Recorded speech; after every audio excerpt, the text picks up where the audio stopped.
الرحمن الرحيم إن الله وملائكته يصلون على النبي يا أيها الذين آمنوا صلوا عليه وسلموا تسليما صلى الله على سيدنا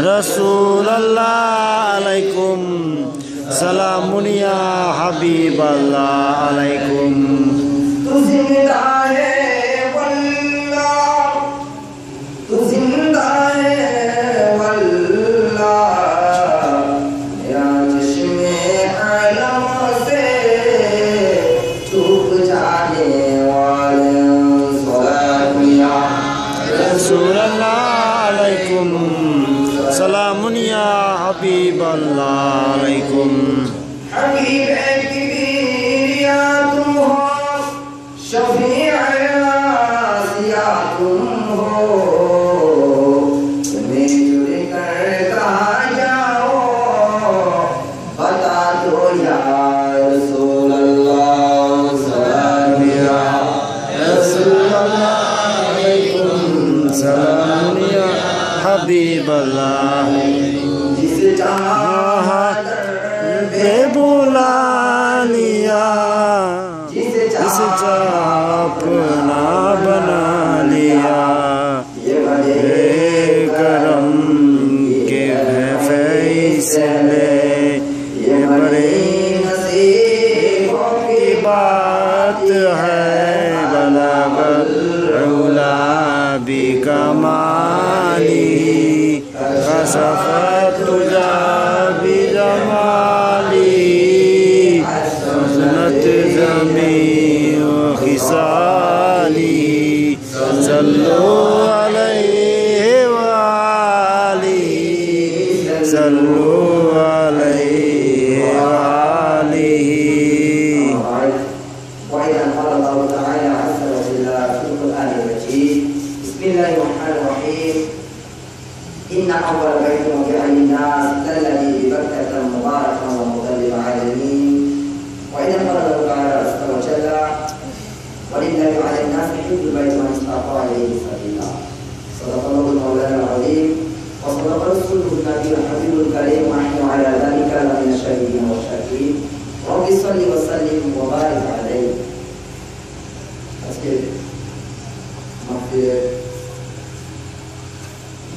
মধ্যে আজকে এই মুসলিম মুবারকের উপলক্ষে আয়োজিত মিলাদ মাহফিলের আলোচনার মধ্যে উপস্থিত সম্মানিত আশিকের বস্তু আলোচনা ভান্ডারী আশিকের ভাই বস্তু আলোচনা ভান্ডারী সমাজ মাহফিলের মহমুদি সদারত মাহফিল আসসালামু আলাইকুম ওয়া রাহমাতুল্লাহি তাআলা ওয়া বারাকাতুহু ওয়ালাইকুম আসসালাম আজকে আপনারা যে কারণে উপস্থিত হয়েছেন আওলাদে পাকের বীর কামাল মুর্শিদ ওয়াহাব হযরত শাহ সুফি মাওলানা সৈয়দ মুহাম্মদ করিম শাহ আল-মাহমুদারি ফিসাফির মাওলানা আজিজের পবিত্র 24তম বার্ষিক উপলক্ষে এই অবস্থায় করিম মঞ্জিলের মাদার সংলগ্ন মাদার সংলগ্ন ময়দান মধ্যে আপনারা উপস্থিত হয়েছেন আল্লাহ রব্বুল আলামিন যে নিয়ত নিয়ে যে মাকাসদ নিয়ে আজকের এই অনুষ্ঠানের মধ্যে বিভিন্নভাবে শরীর সামিল হয়েছেন আল্লাহ রব্বুল আলামিন থেকে নেক মাকাসদকে কবুল আর মঞ্জুর করে নিন আমিন সম্মানিত হাজিরিন কোরআন কারীম থেকে আয়াত 5 তেলাওয়াত করেছি আল্লাহ রব্বুল আলামিন যদি তৌফিক দেন তাহলে ইনশাআল্লাহ অতি মুখতাসার আলোচনার মধ্যে শেষ করব। যে মিলাদ কিয়াম রয়েছে, এরপর আখেরি মোনাজাত রয়েছে। এখানে যারা ঢাকা থেকে এসেছে অনেককে দেখতে পাচ্ছি, ওনার সাথে আমার আর অনেক আগে পরিচয় রয়েছে, মহাপতের পরিচয় রয়েছে, এবং যারা ফেনী থেকে এসেছে আমার চাচাদের সাথেও একবার দেখা হয়েছে, ওনাদের সাথে আমার খুব মহাপতের পরিচয় রয়েছে, ওখানে গিয়েছিলাম এবং এখানে আমার এলাকাবাসী তো চেনেন। তো যেহেতু বাইরে থেকে যারা এসেছে সেই জন্য আমি আমাদের এখানকার এভাবে আলোচনা করে আমি আঞ্চলিক ভাষা আলোচনা না করে সব ভাষার মধ্যে আলোচনা করছি। যেহেতু প্রত্যেকের যারা দূরের অতিথি রয়েছে ওদের যাতে বুঝতে সুবিধা হয়, আগে মাপ চেয়ে নিচ্ছি যদি আমার কথার মধ্যে কর্মের মধ্যে যদি আপনারা যদি কষ্ট পেয়ে থাকেন তাহলে আগে থেকে মাপ চেয়ে নিয়েছি। আরজ করব যতক্ষণ তকবীর হবে মহাব্বতের সাথে খলুসিয়তের সাথে গৌসুল আজম ইসমাইলি কিবলা আলমের মহাব্বত নিয়ে এখানে বসেছেন, ওনার দিকে নজর করেন, কথাকে শুনবেন। যখন আপনার কাশফ বলবে, আপনার দিল বলবে এখন সুবহানাল্লাহ বলতে হবে, তখন সুবহানাল্লাহ বলবেন। যখন মারহাবা বলতে ইচ্ছা হবে তখন তা বলে দিবেন। আমার এটা আদত নাই যে এখন সুবহানাল্লাহ বলে আলহামদুলিল্লাহ বলেন, মারহাবা বলেন, এটা আমার আদত নাই ভাষার মধ্যে। কোরআন কারীমের আয়াত যেটা তেলাওয়াত করেছি, যে দেখুন হজের মাস আবার উরুসুল পাক উপলক্ষে দুইটাকে কেন্দ্র করে এই আয়াতের কারিমা তেলাওয়াত করেছি।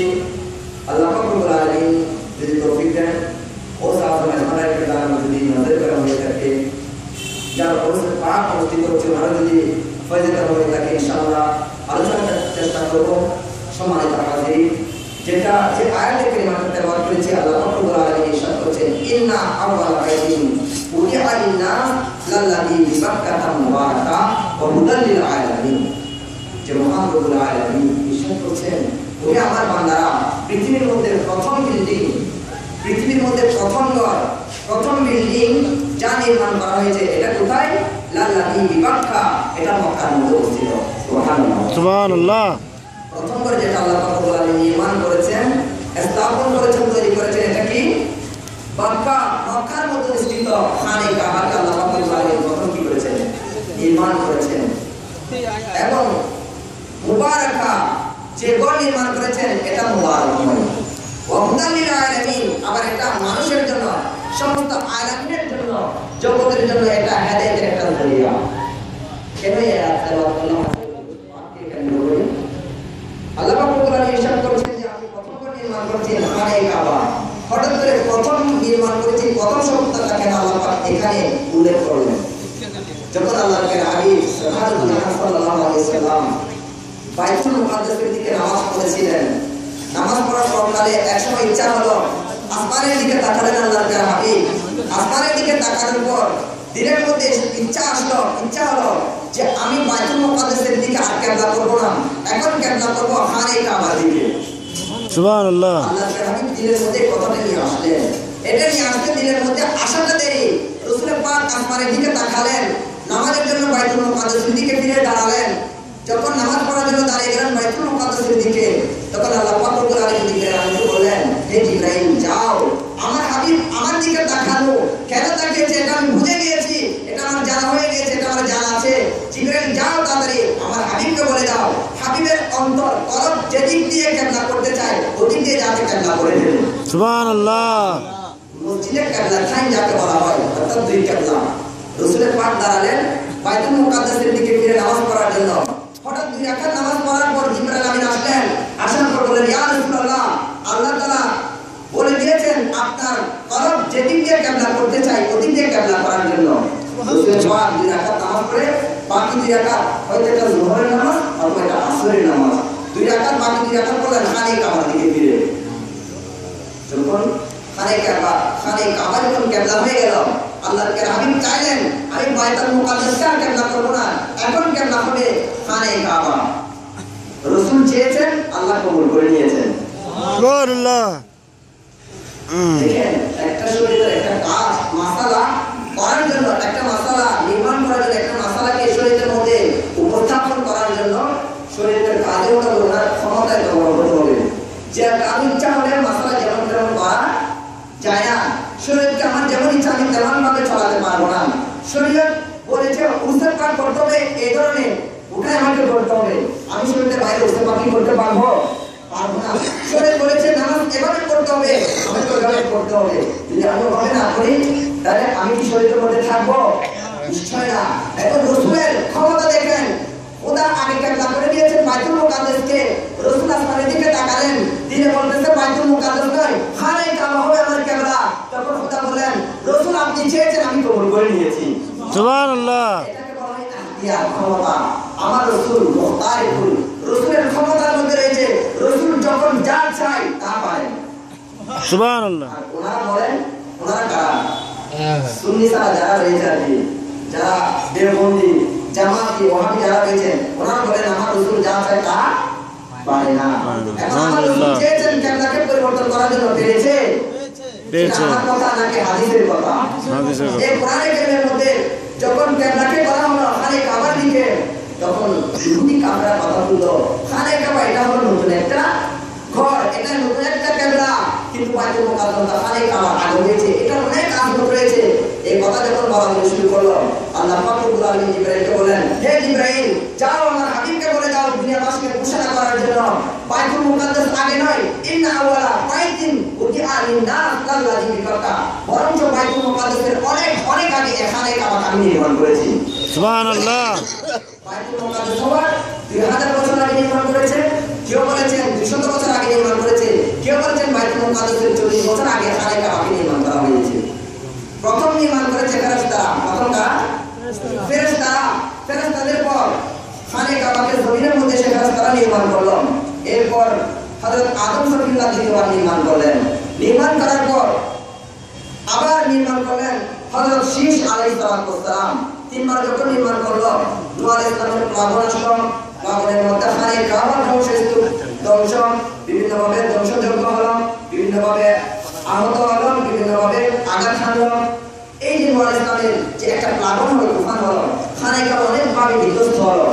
এরপর ইব্রাহিম খলিলুল্লাহ যখন দুনিয়ার মধ্যে তশরিফ আনলেন, ইব্রাহিম ইসমাইল খলিলুল্লাহকে আল্লাহ পাক রব্বুল আলামিন ইরশাদ করলেন, হে ইব্রাহিম খলিলুল্লাহ ইসমাইল, আপনি এবং আপনার ইসমাইল দুজনে মিলে আমার খানে কাবাকে আবার নির্মাণ করুন। তখন ইব্রাহিম খলিলুল্লাহ বললেন, বাইরে খানে কাবা জীবিত। সুবহানাল্লাহ। ওহাবিদের বড় আশাবাদী তারই বলতেছে খানে কাবা যদি জীবিত কিভাবে বুঝবো? খানে কাবা যদি জীবিত সে হাজার দেয় কিভাবে বুঝবো? আর খানে কাবার দাম বেশি নাকি ওলিদের দাম বেশি? আশাবাদী তারই ওহাবিদের ওনাদের আখাবের ওনাকে ওনার মুরিদ এসে জিজ্ঞেস করতে, হুজুর খানে কাবার দাম বেশি নাকি ওলিদের দাম বেশি? তখন আশাবাদী তারই বলতেছে, আরে মূর্খ জাহেল, কোথায় খানে কাবা আর কোথায় আল্লাহ ওলিদের আসমত?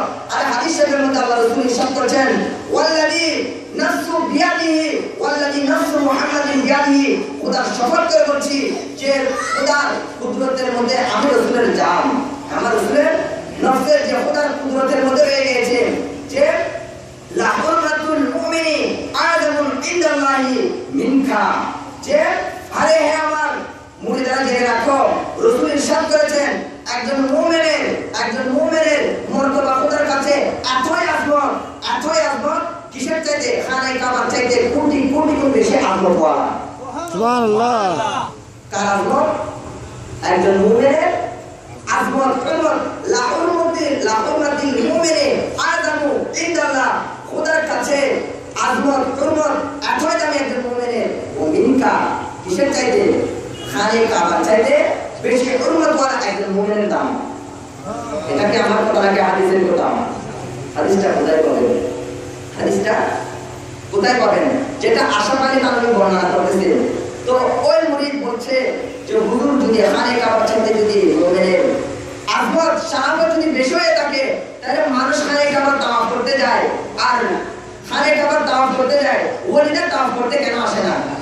যদি খোদার দরবারে ওলিদের দাম যদি বেশি হয়ে থাকে, তাহলে মানুষ খানে কাবার তাওয়াফ করতে যায়, আমরা জানি, আমরাও যাই, তাহলে আমরা ওলিদের তাওয়াফ করতে কেন যায় না? তখন এই আশাবাদী তানবী কোথায় বলতেছে? ওনার স্বলিখিত কিতাব বাওয়াদিরুন নাওয়াদের পৃষ্ঠা নম্বর 56, পৃষ্ঠা নম্বর কত? কিতাবের নাম বাওয়াদিরুন নাওয়াদের। কে লিখেছে? আশাবাদী তানবী। তিনি কে? ওহাবিদের বড় গুরু। আমি গালি দিচ্ছি না, আমি উনি কি বলেছে এটা বুঝে দিচ্ছি, আমরা শুনে দিতে বলে থাকি, এখন ওনারা বলেছে এটা দেখে দিচ্ছি। ওনারা বলেছে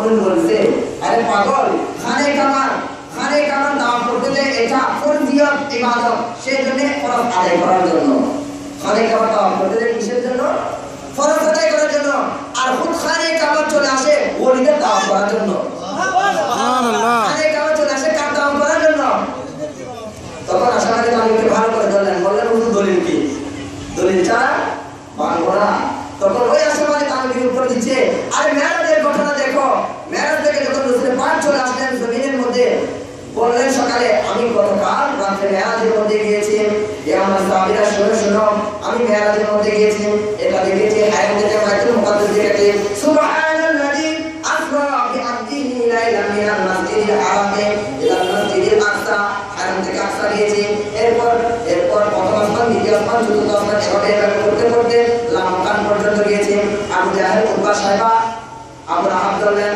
যে হে মুহাম্মদ তুমি যদি মেরাজের মধ্যে যাও হারাম থেকে যদি বাইতুল মুকাদ্দাস যাও তাহলে আমাকে বলো এক রাতে এটা যাওয়া সম্ভব নয় যদি তুমি সত্যি যদি গিয়ে থাকো তাহলে বলো বাইতুল মুকাদ্দাসের দরজা কয়টা জানলা কয়টা কোন নামে বলে কি হয়েছে এটা বলতে যে বাইতুল মুকাদ্দাস আর মুকাদ্দাসের জমিনের মধ্যে ছিল না হাদিস শরীফ বলছে যে বাইতুল মুকাদ্দাস স্বয়ং সমস্ত কিছু নিয়ে রাসূলের কাছে এসে রাসূলের দাওয়াত করা শুরু করে দিল সুবহানাল্লাহ আর রাসূল বাইতুল মুকাদ্দাসের দরজা কয়টা জানলা কয়টা কি দেখে বলে দিয়েছেন সুবহানাল্লাহ হাদিসটাকে বর্ণনা করছে আশরাফি তানভীর কিতাব বাওয়াজির নওয়াজের পৃষ্ঠা নম্বর 56 বলছে বাইতুল মুকাদ্দাস রাসূলের জন্য এসেছে আর খুদ খানে কাবা রাসূলের উম্মত মুমিনা মুসলিহা আবেদার জন্য চলে গিয়েছে তাওয়াফ করার জন্য সুবহানাল্লাহ যখন নবী রাসূল হজ করতে যাচ্ছেন হাসান বসরি হজ করতে যাচ্ছেন ইব্রাহিম বিন আদহাম যাচ্ছেন হজ করার জন্য ইব্রাহিম বিন আদহাম খানে কাবার মধ্যে পৌঁছলেন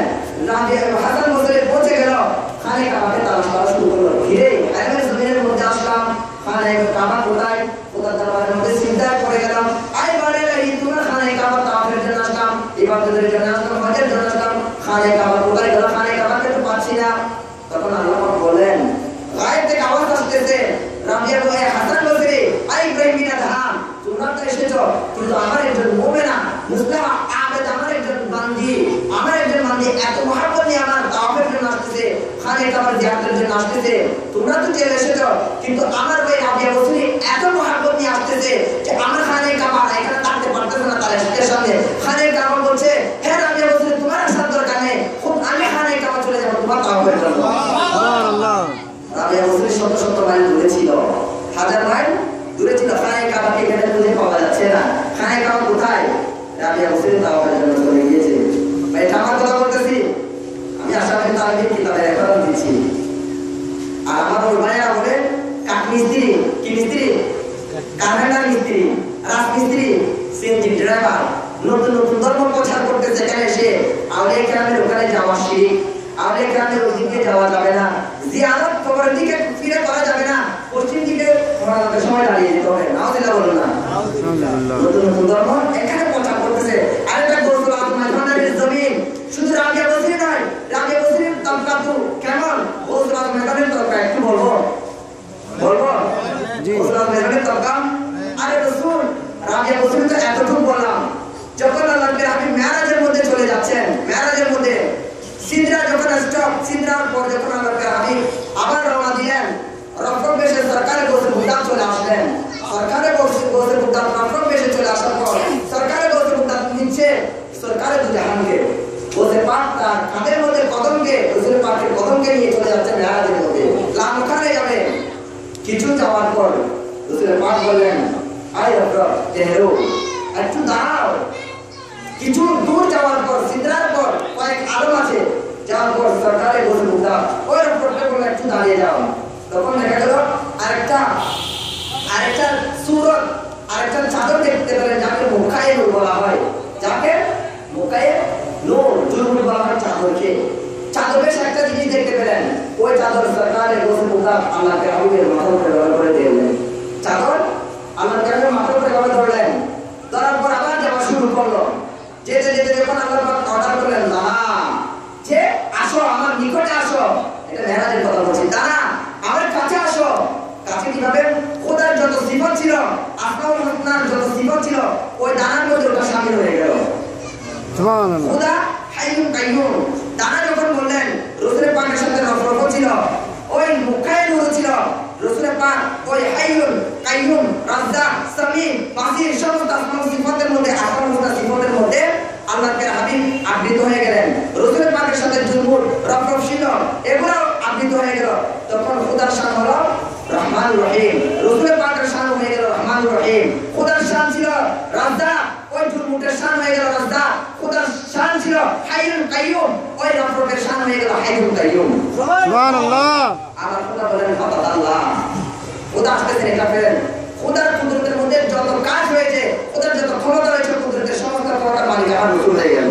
সুবহানাল্লাহ। যখন হয়ে গেল সমস্ত কুদরতের মালিক, ওই রাসূলের পাকের সাথে যে রফরফ যে জুমুর ছিল, ওই জুমুরই কুদরতের মালিক হয়ে গেল। এরপর আল্লাহ বলেন আখানা আওয়াতা সাই আওয়াজ না, এত নিকটে গেল যে এর মধ্যে একটি ধনুক তীরের কি পরিমাণ একটু কি ছিল। এটা অন্য কথা দানা কথা দানা যে রফরফ দিয়েছে, এটা সাইন সাহেব বলছে মুক্তা জুমুরটা কে আবার এই জুমুরটা কে ছিল, মুখায় ধরে এটা কি ছিল, এটা আমি বলবো না, আপনি বলবেন না, এটা বলবে সাইন সাহেব বলবে আমার ভান্ডারি। সুবহানাল্লাহ। এটা আমি বলবো না, আপনি বলবেন না, এটা বলবেন ইমাম আহলে সুন্নাহ মুজাদ্দিদ দ্বীনে মিল্লাহ আল্লামা মাজিদুল হক শেখ রাহমাতুল্লাহ রাদিয়াল্লাহু তাআলা। সুবহানাল্লাহ। শেখ রাহমাতুল্লাহ বলছেন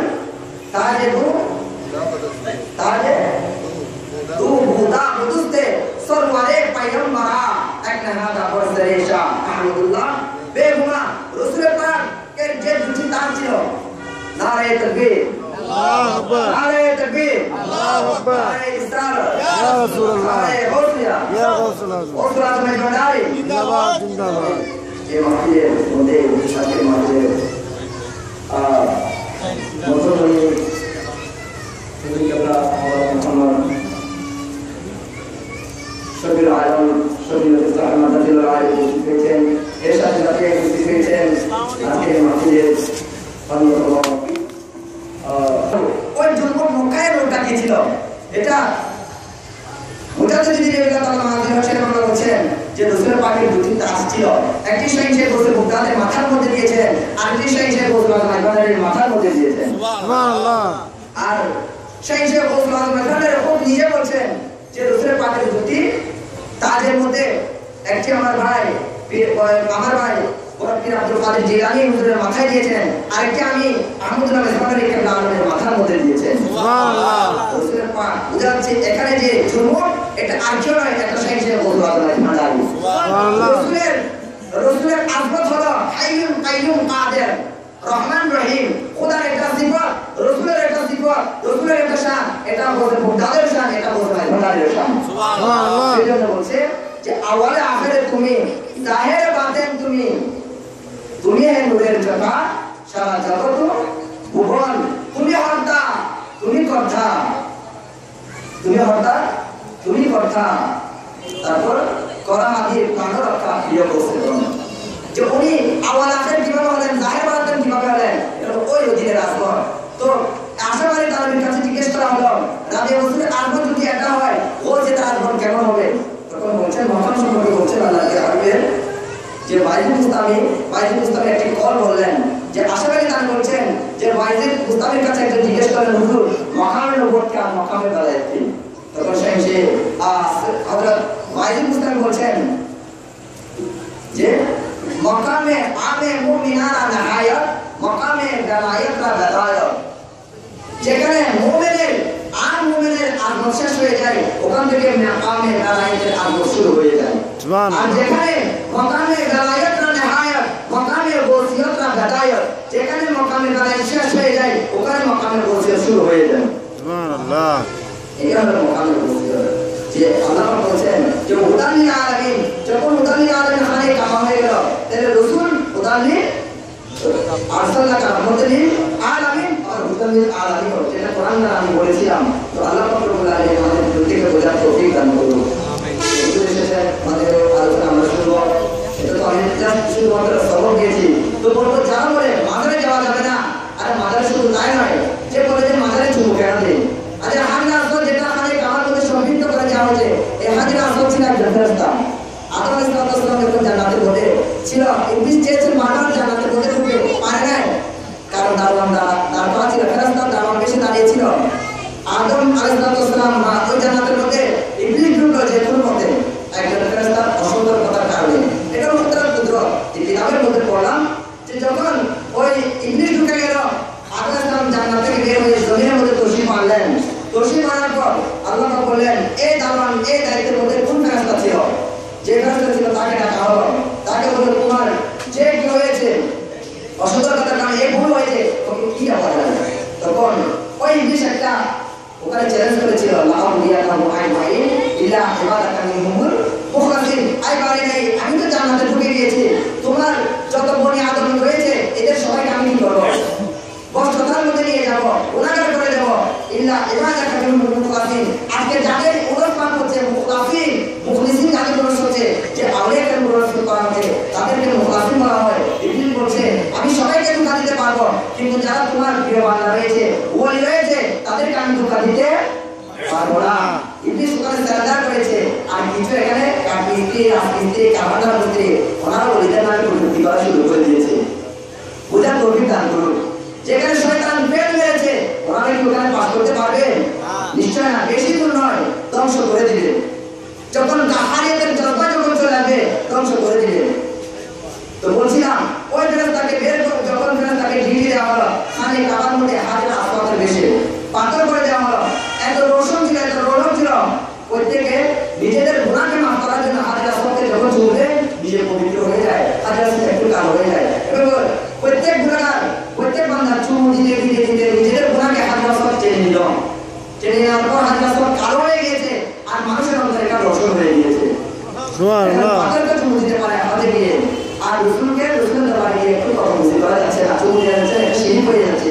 যেখানে পাথরকে চুমু দেওয়া যায়, ওখানে আমার রসুলকে নাকি দেওয়া যাবে না, মাজারে গিয়ে চুমু দেওয়া যাবে না। আর এখানে কাবার থেকে আসবত অনেক অনেক বহুগুণ উচ্চ হলো আউলিয়া কারণের আসবত।